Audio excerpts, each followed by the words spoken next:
ஆய் மகளே, அண்ணா ரொம்ப நேரம் தூண்டி போட்டு அதிகமாக மீன் பிடிக்கல பாருங்க. ஒரே ஒரு குட்டி பாறை மீன் மட்டும் பிடிச்சிக்கல. மீன் ஒன்று தான் பிடிச்சிச்சா? ஒன்று தான் பிடிச்சிருக்கு. நைட் அவங்களுக்கு வேலை இருக்குதான், அதனால் நாளைக்கு காலையில் கூட வரோன்னு சொல்லியிருக்காங்க. தம்பி தூண்டிச்சிட்டு அங்கே போய் கிடக்குறா, இதை வர கிராஸா அவருக்கு போய் கிடக்கு. மீன் எப்படி இருக்குன்னு பாருங்க, பார்த்துக்கு அப்படியே போயிட்டு. இந்த மீன் மஞ்சள் பாறை சூப்பராக இருக்கும், குழம்புக்கும் பொரிக்கிறதுக்கும் அட்டகாசமாக இருக்கும்.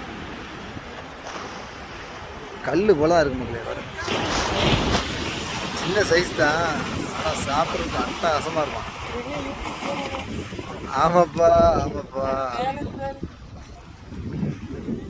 சரி மக்களை, நம்ம கிளம்புறோம். நாளைக்கு காலையில் இந்த ஸ்பாட்டு வருவோம். வந்தால் மீன் முடிச்சா வீடியோ போடுவோம். லைக் பண்ணி ஷேர் பண்ணுவோம். சப்ஸ்கிரைப் பண்ணுவோம். அடுத்த நல்ல வீடியோ சந்திப்போம்.